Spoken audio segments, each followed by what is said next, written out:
Hi, this is an ordinary voice of spiritual ventriloquism. You are listening to Dummy himself. Well, I'm having some issues with my camera here, so we're going to try to do the best we can. If I look like I'm in cartoon land or a little fuzzy, that's not the point of this video. The point of this video is information sharing, not too much to look at anyway. So without any further ado, we're going to go ahead and get busy with this video. I'm going to probably chop this up into a couple of parts because there's just so much material here to deal with that I don't want to labor too long on any single video because I know people are, their lives are busy. They like things in little bites. So I'm going to try to accommodate the best I can. So I'm not going to try to be too long-winded here. A while back, I did a video where I was just basically, did a rant on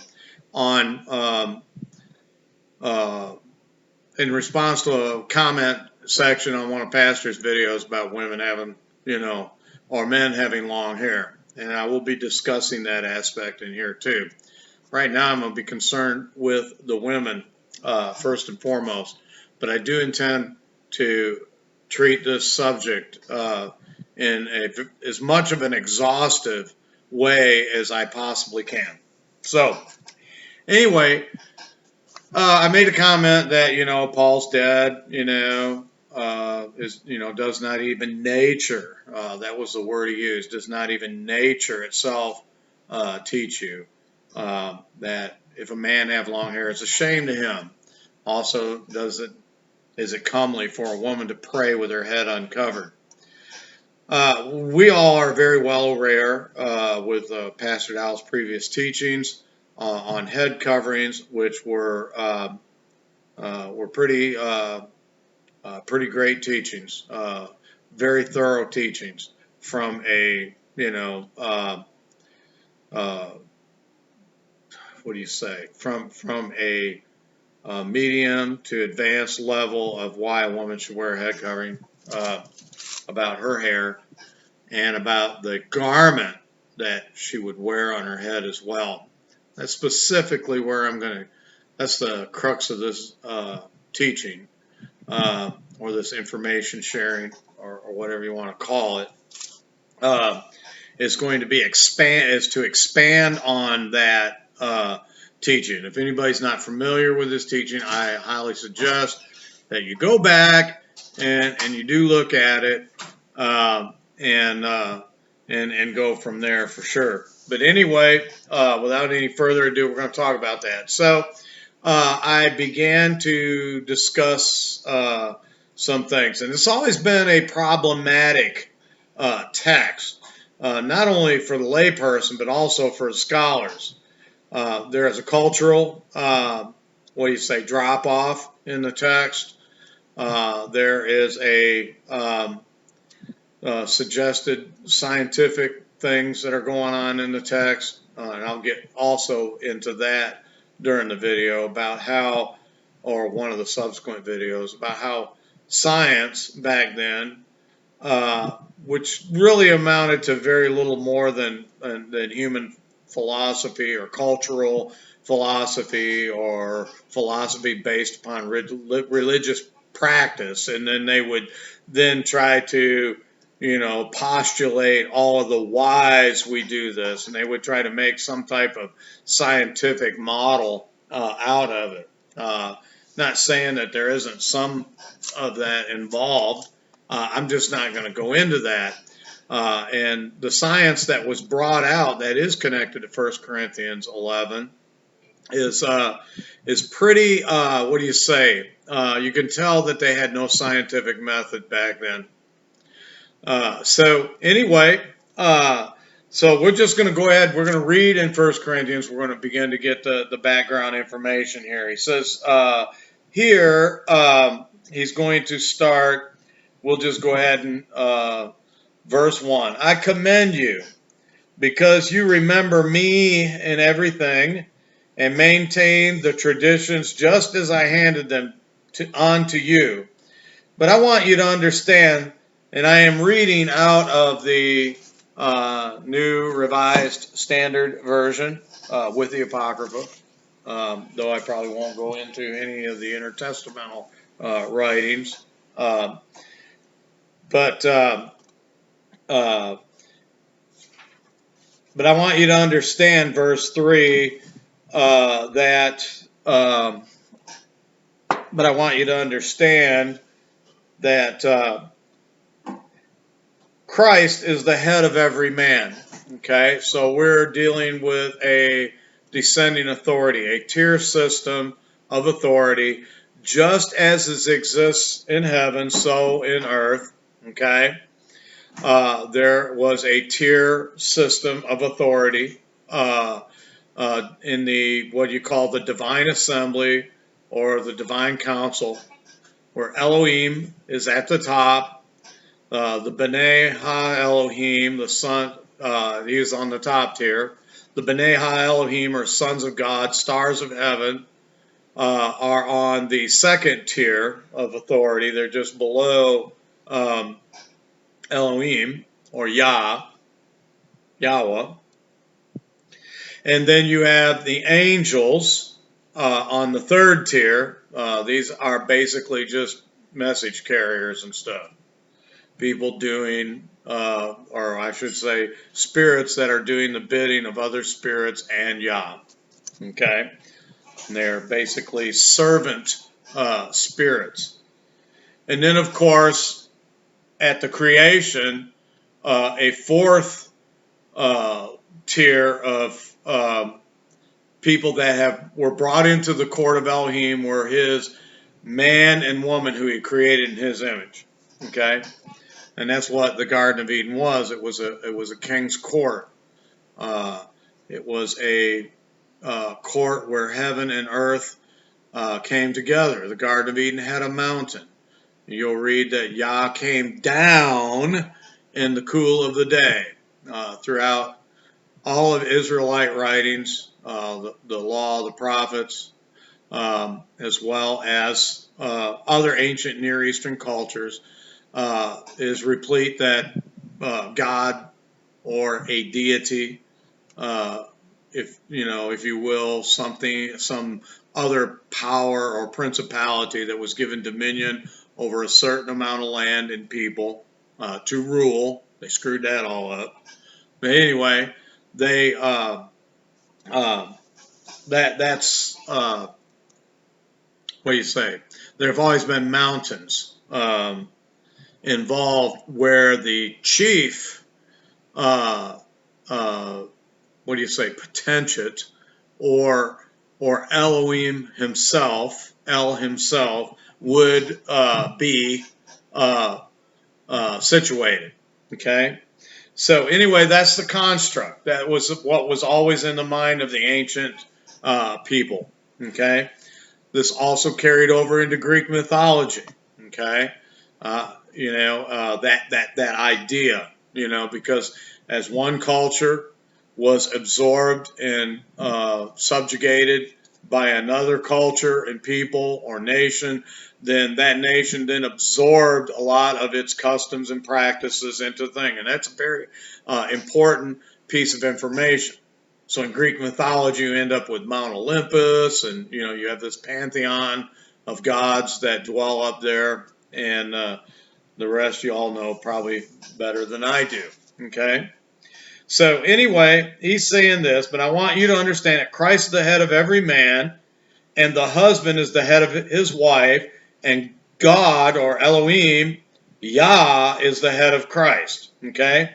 Now, there's that order. Okay?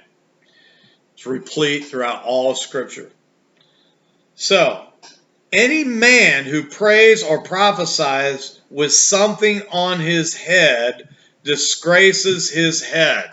So in other words, if he puts a garment over his head and he prays covered, now whether that's a mithra hood or whether that is a talit, as a lot of you'll see a lot of the Jews wear, or a kippah, or whatever. Now that's a whole nother discussion.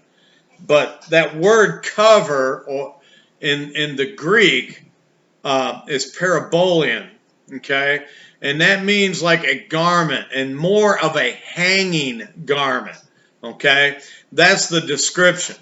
So if you are, and the idea is not that you have something on your head as if, it's, bad luck, or that's a curse. But the idea is that you're having some type of garment. So the concept of concealment is what is really at issue here in this text. Not whether you're wearing a baseball cap and you're saying, thank you, Jesus.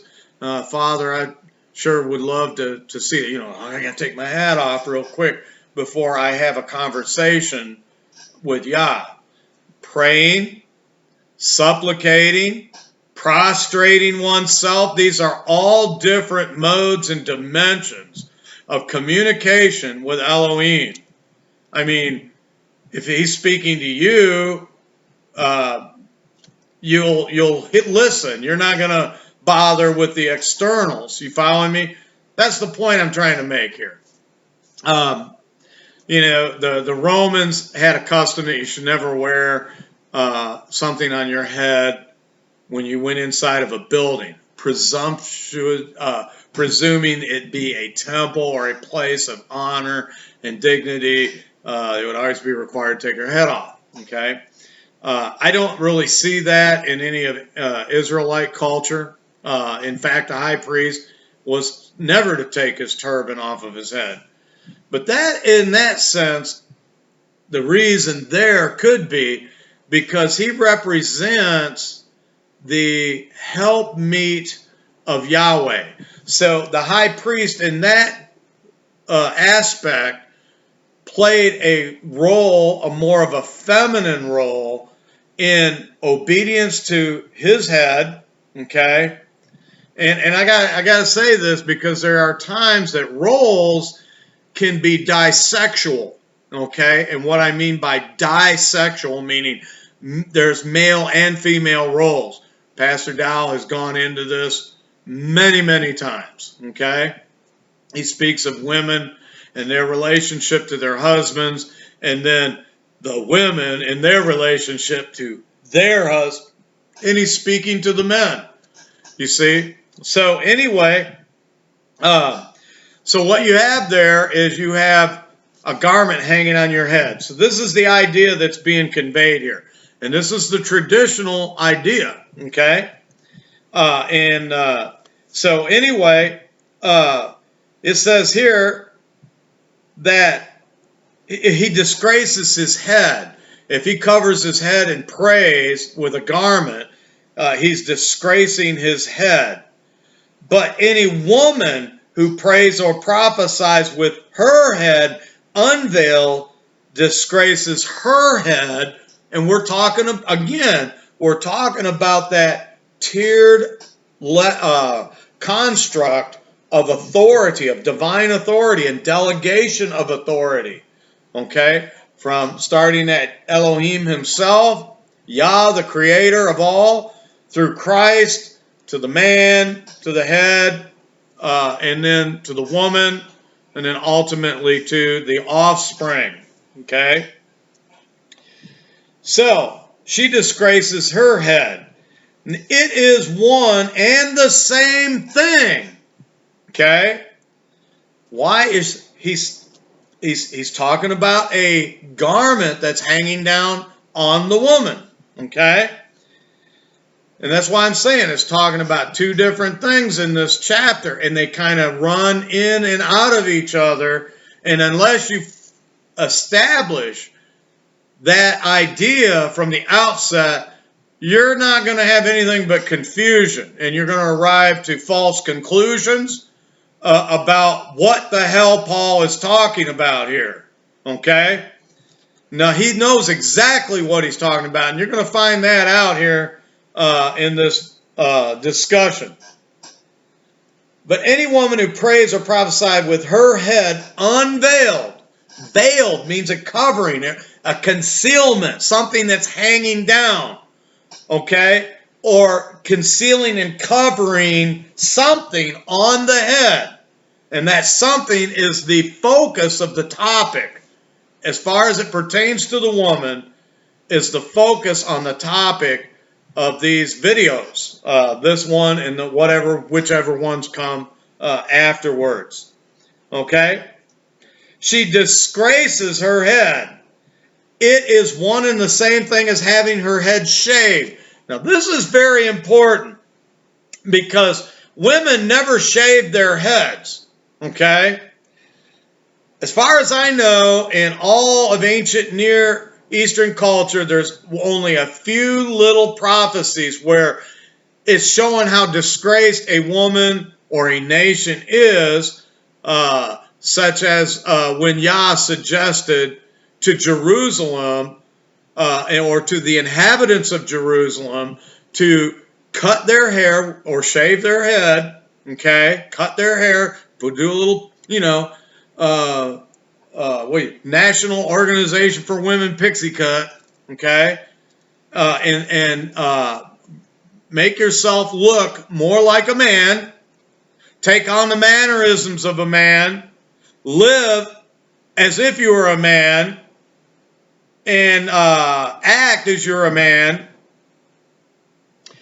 and then you're gonna have all these autoimmune issues that are going to end up coming on you as a result, because you are now doing things that men back in those days would do, like overdrink and eat late at night, things like that. So they started, women never had those man diseases. Now the diseases are being brought, just like it was promised in Deuteronomy.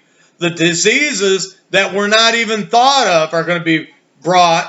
And we could see it even back here in Paul's time, how these things are coming about.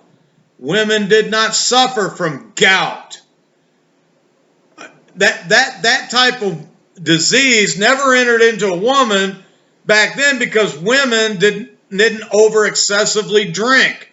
They didn't eat late at night and banquet and carouse and party and surf it and all of that, and doing that on a continual basis. So now the women today are suffering a lot of the diseases that men suffer, all because they have taken on the spirit, the role, the demeanor, and the supposed equality and authority of men. Have a good time. Anyway, so we're just going to leave it at that. That doesn't mean all men are doomed to get gout. Not all men eat real late at night. Not all men drink excessively and things like that.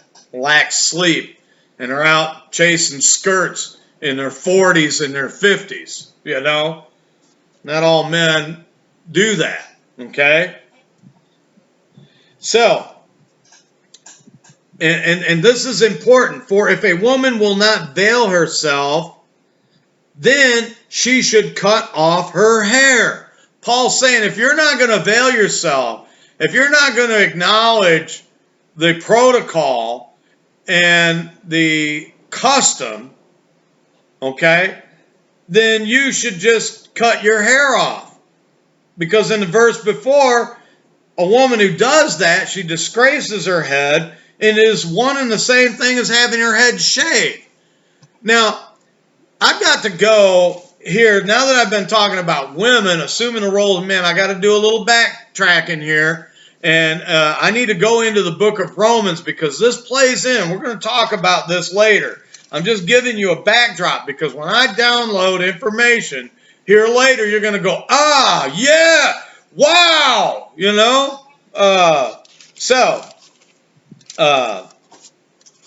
going to go to the book of Romans, chapter 26, and I think a few of you people who've been drinking some wake-up juice or whatever might even, is it Romans 6? God, Romans 26. 9. Sorry. Excuse me.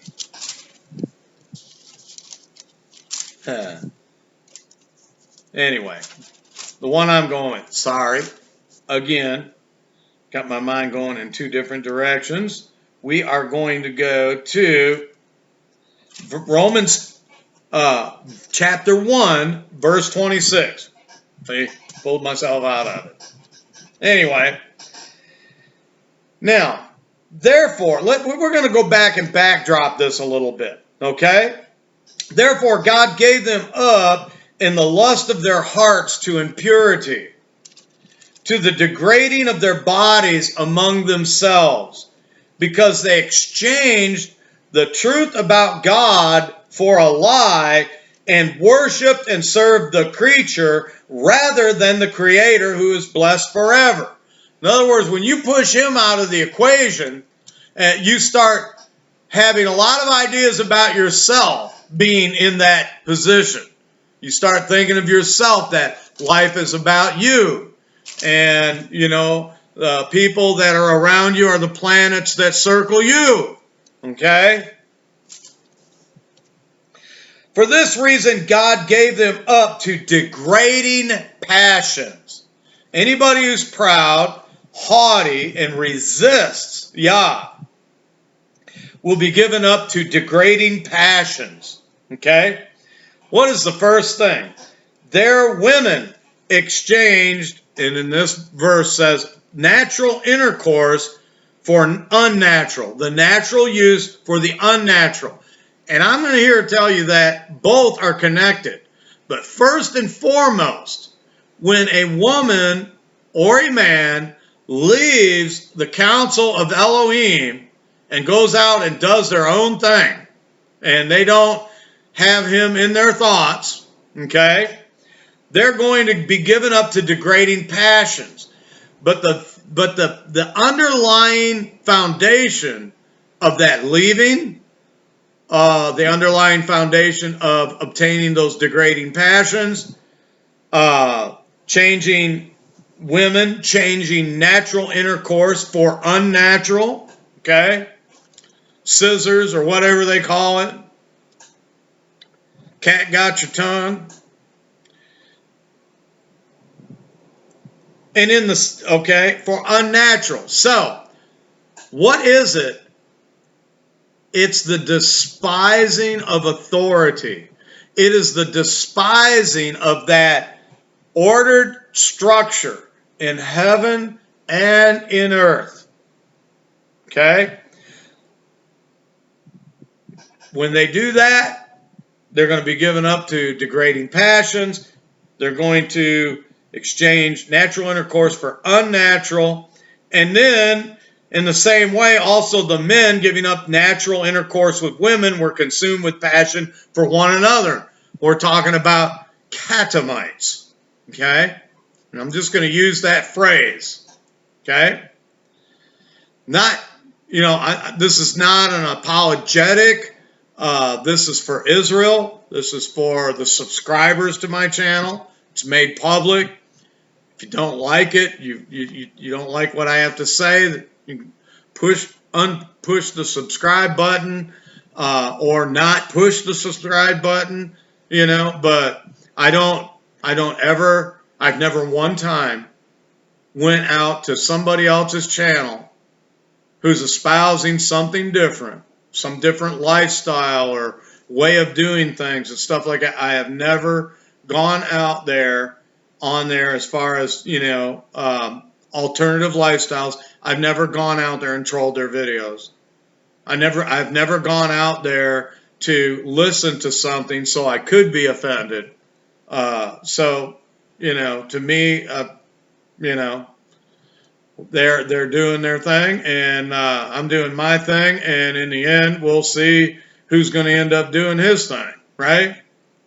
So, they were consumed. Men committed shameless acts with men and received in their own persons the due penalty for their error. And that's just what I want to come across, okay? All right? And we're gonna touch that later, and I'll show you how this women cutting their hair and shaving their head plays over into a spirit which then pushes women over into this realm. And I've got a previous video I've done called "Where's the P in LGBT?" It was meant to be some type of a chronological development of the acronym from a historical perspective, and it was meant to be done in good humor, not to, you know, what do you say, go attack anybody. It's just, it is what it is, you know. So it's what it is. So anyway, but I want to stick to Israel, and I want to stick to the people of Yah. Every man has to prove his own work, whatever that work may be. You know, hey, who am I to sit out there and try to convert something or someone if Yah's not calling them? They're actually, in my opinion, doing exactly what they're supposed to do, and they are exercising a means of attrition, which is beneficial to me, so I don't have a complaint against them. I really don't. They're doing exactly. As a matter of fact, they're probably obeying Yah more than most people who take his name. But anyway, that's another story. I'll get back to it. So, with that in mind, we're going to go back to 1 Corinthians again. Okay? 1 Corinthians chapter 11. I'm going to try to keep this under 30 minutes because, dude, I could probably talk for an hour and a half at least on this video. I just wanted to get this as a kind of a backdrop, get everybody kind of up to speed on it. So, all right. For a man ought not to have his head veiled, since he is the image and reflection of God, of Elohim, of Yahweh. All right? But the woman is the reflection of man. Okay? We were created, male and female, and we were created to image our Creator, who brought forth male and female from himself. Okay? That doesn't mean necessarily, that doesn't mean Yah's a hermaphrodite or anything like that. It just means that there is a disexual aspect, and I'll just leave it at that, to his creative mindset and his creative power, that he can create male and female and already know what those roles are supposed to be because they came out of his mind. Okay? All right. I hope that's pretty easy for people to grab a hold of. So, in a sense, Adam, he was created disexual. He had both male and female. What was taken out of him and built into a woman was that female component or that female aspect. Okay? And you hear it a lot. Well, maybe he's just more in touch with his feminine side. I don't know. I don't know if I got a feminine side. If I do, somebody will tell me, I'm sure. But anyway, that is part of the mystery of marriage. Yah took the female, the woman out of the man. Okay? Now all that's left now is a man with a sewed up hole in his side or whatever. Okay? Then he builds a woman, and he presents the woman to the man.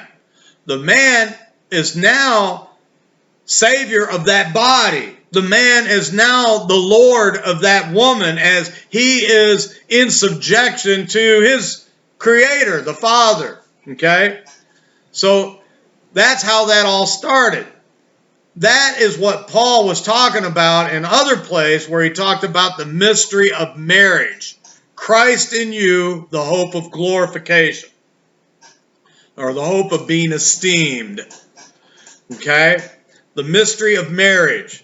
Because man has a missing component, that makes a woman, or really any woman, an extension of his whole person. Does that make sense? In other words, and with that, a nature to desire companionship and conjugation with a woman, sex with a woman, marriage with a woman, having children with a woman, building a life with a woman, serving Yah with a woman, all of that stuff, even though he's doing these things all on his own, this woman is his helpmeet. She is, or they are, because it could be 1, 2, or 3 women that he may be his rib. Okay? And that word is ribosome. It's a genetic thing. It's a DNA thing. Okay? All right? So he has constant desire to conjugate with his missing part. Okay? And that is what brings him back into balance, especially with the, honestly, I'll just tell you, the sexual conjugation is what keeps him sane. We'll get back to the, it's better if you abide even as I, and all that stuff. But Paul, remember, Paul was the age. And you weren't even qualified to be a teacher, a rabbi, a rav, Kohen, or a priest, or any of those things until you have obtained at least one wife. You're not qualified. Just saying. It's in the book. All right?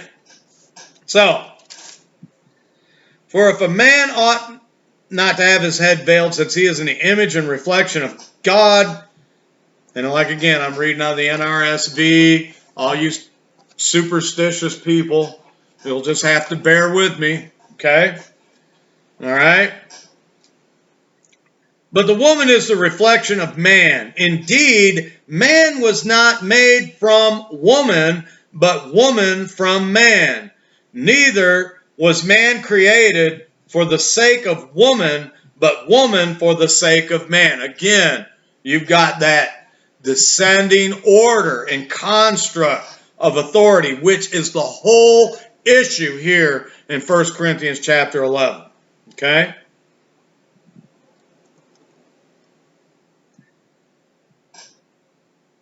For this reason, a woman ought to have a symbol of authority on her head. It's not talking about her hair. Okay? We're already talking that if a woman doesn't have her head covered, let her cut her hair off also. It says in verse 6, for if a woman will not veil herself, then she should cut off her hair. But if it is disgraceful for a woman to have her hair cut off or to be shaved, she should wear a veil.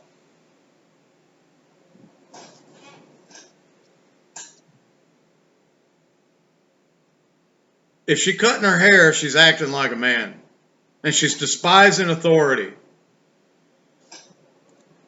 And for this reason, a woman ought to have a symbol of authority on her head. Now, the Bible's going to take you off to a footnote. Now, this is uncharted waters for a lot of people. You go down there, you're going to get in trouble sometimes. Okay? Because you're going to go down there, like right here it says, or have freedom of choice regarding her head. What kind of horse shit is that?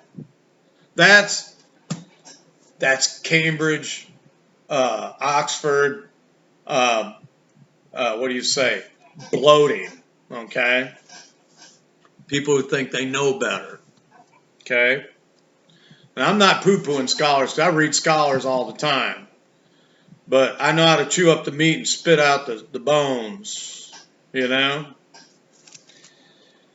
For this reason, a woman ought to have a symbol of authority on her head because of the angels. Okay? And this isn't really always, this is where the angels, what angels? Okay? I think that Paul, the reason he was insisting on this, and why this has been a cultural norm for thousands of years, up to this point, where Paul is addressing a convert people, okay, is that I think Paul had his education goes all the way back to Genesis 6.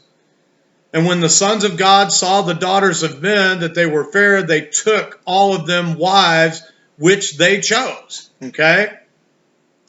Now, that doesn't mean they settled down, got a 3-bedroom house, got a job at General Motors, and raise some children, you know. That's not what that means. These angels literally came down and raped these women, okay? Because of what was under their garment, under their head covering, okay? It is a proven fact throughout the secular world or even the religious world that women with, you can come in, just be quiet, that women with long hair are more attractive to men than women with short hair. And if these B'nai Ha-Elohim, sons of God, are in the masculine, then that's what you have, okay? You read the book of Genesis. I know a lot of people have tried to take the awe and the wonder and the out of it. They want to explain it away as some human invention. I suggest that everyone get the book, The Unseen Realm by Dr. Michael Heiser, and you read that book so you can settle that issue in your mind and heart once and for all. Okay? So, with that in mind, we continue. I believe that Paul had a legitimate concern that in order to maintain that type of thing from ever happening again, because we know that they were condemned to the underworld, but we don't know if it was complete. We don't know if there are a few of them flying around. Those of us in spiritual warfare know that they're still around, that there are principalities. Okay? There are principalities that exist, that have territories, nations under their spiritual thing. We know, we deal with them a lot. Moses dealt with them when he was on his way from Midian into Egypt, at the border of Egypt proper. Okay? Moses ran into one of these B'nai Ha-Elohim, wanted to kill him. Okay? Daniel prayed 21 days, and there was a ruling spirit that fought. So we can't say that Paul's fear was, imagined. That it could have been a real legitimate concern on his part that women keep the protocol. I mean, even in modern times, there are women who are being raped by spirits, okay?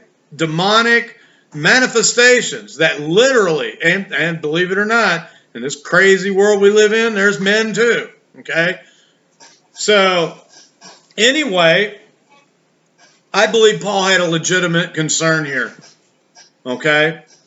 And that these B'nai Ha-Elohim, these ones who had left their first estate, might still be a few of them around, just be on the safe side, the angels, okay? Because guess who's always around whenever you're serving Yah? The devil, right? He ain't far away, just waiting right outside the door. Okay? So, nevertheless, in the Lord, the woman is not independent of the man. That's a good one. Or the man independent of the woman. For just as woman came from man, so man comes through woman, but all things come from Yah. Okay? All right. And we're going to drop down. All right? Verse 13. Judge for yourselves. Is it proper for a woman to pray to God, to Yahweh, to Elohim, Yahweh, with her head unveiled? Does not nature itself teach you that if a man wears long hair, it's degrading to him? But if a woman has long hair, it is her glory. Verse 15, the last part of the verse. This is the central verse of this whole entire, video. I'm already in 40 minutes, I can't sit here and cover all this in one video, folks. It's just too deep. It's too much going on. But if a woman has long hair, it's her glory. For her hair, this verse right here, for her hair is giving to her for a covering. Okay? But if anyone is disposed to be contentious, we have no such custom, nor do the churches of God. In other words, what I'm telling you right now should be the doctrine throughout all of the churches of Yah. Okay? This should be the understanding throughout all of the assemblies. Okay? For her hair is given to her for a covering. Now, we're going to stop right there. And when we look at this from the Greek language, we think, okay, she's got her hair, she's supposed to cover her hair, or she's got her hair, she's not supposed to cut it, she's not supposed to shave her head, and in addition, she's supposed to conceal that hair, which is her husband's glory, which is her husband's attraction, not somebody else's. When a woman has her head uncovered, she's stepped out of the realm, whether she knows it or not, whether the society accepts it as so or not, whether you think it's so or not. A woman's hair is an extension of her sexuality. And this is why there's such a magnetic attraction from men to a woman's hair. And this is why you need to cover your damn hair, because these angels that I spoke about, these B'nai Ha-Elohim, they've got their little lesser pimp and lust demons operating through the men too. So you should put on your head cover, because man is your authority. If you are a woman of reproductive age, okay, and you are under your father's authority, under your engaged person's authority, boy, man that said, okay, I'm going to marry you when you become whatever, okay? You get ready, I'm going to marry you. Okay. All right. From that day forth, you are under authority. It doesn't matter. You're not going to escape that authority. If you are a woman of reproductive age, if you can have children, okay, you must, by all means, wear a head covering when you are in a public venue outside the confines of your home.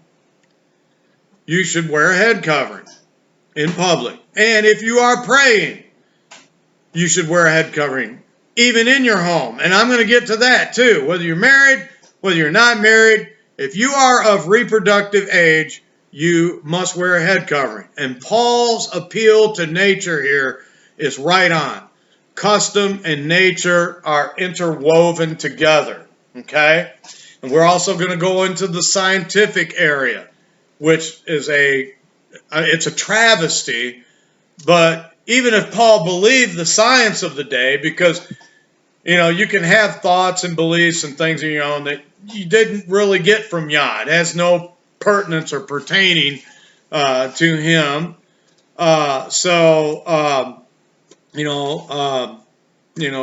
Why do brakes work, on a car? That's, they just do, okay? At least as long as you're checking them out, making sure they're in good working order, okay? They just do, okay? So you don't necessarily have to be a scientist to know the mechanical aspects of brake failure or brake operation. You just need to know when you push on that pedal, it's going to stop the car. That's all you need to know. That's your science right there. It works It's tested, it's tried and true. So some scientific aspects of this that I'm going to get into, Paul may have believed. He may have been going along with the science of the day.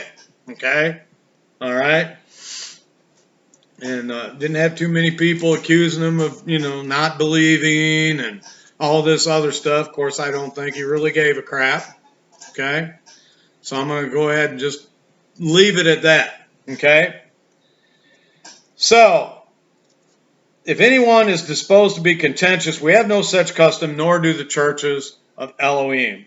Okay, if you are a female and you are not of a reproductive age, okay?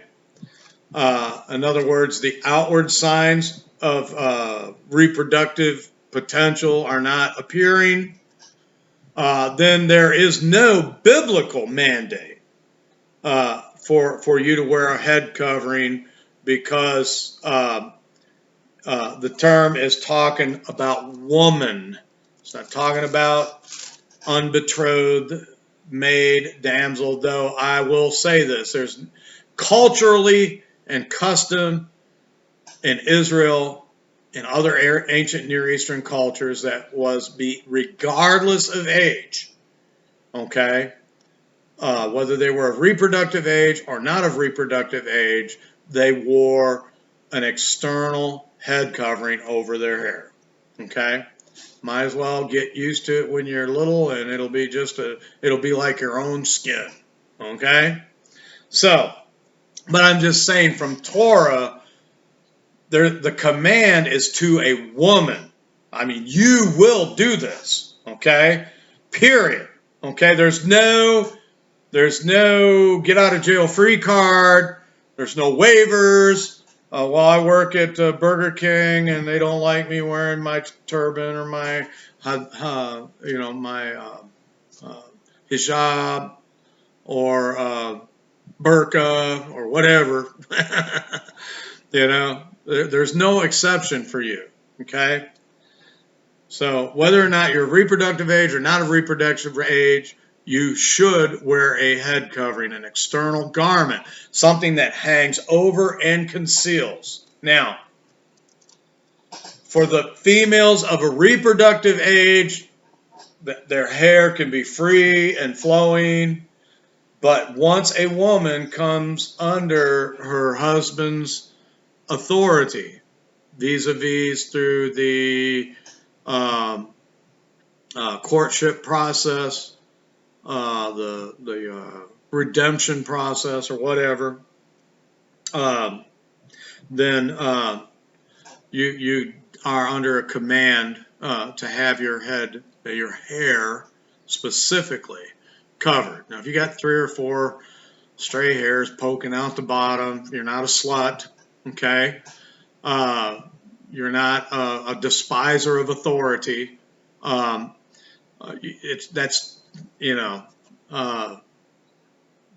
not the point here.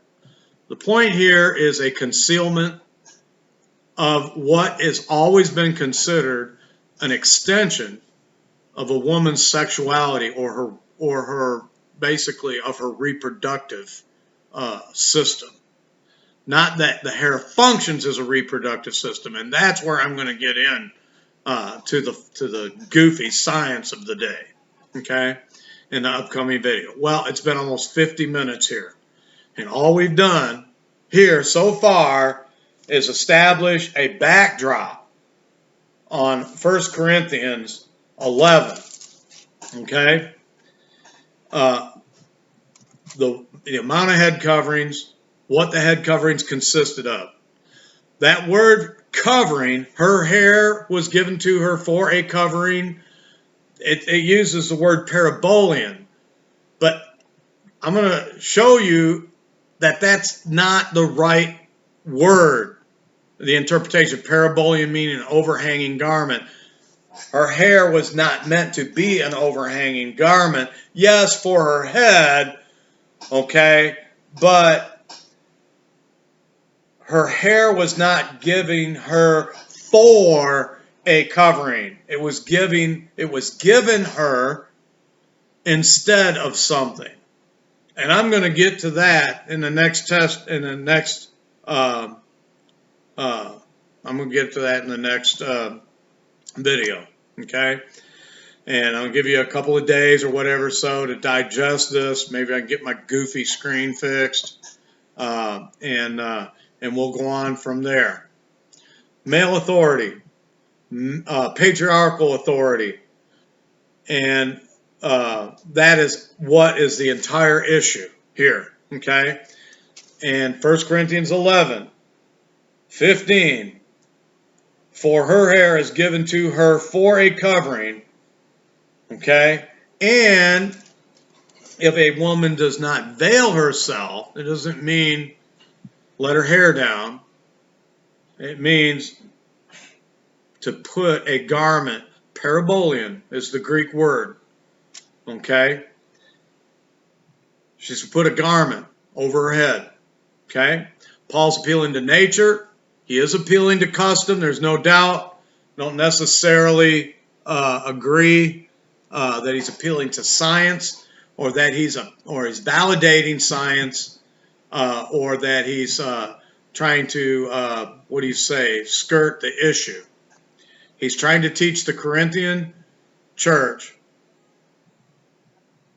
Israelite culture and Israelite doctrine, because after all, they are converting to an Israelite Messiah, okay? And they are converting to serve the Elohim of the Israelites, okay? Not the other way around. Paul's not starting a new religion. He's not trying to make an adaptation of Greek gods or Roman gods or any other gods for that matter. That's what got his head cut off. Even Caesar was a god, okay? I'll get back to that in the next video. Hope you all enjoy. Shalom.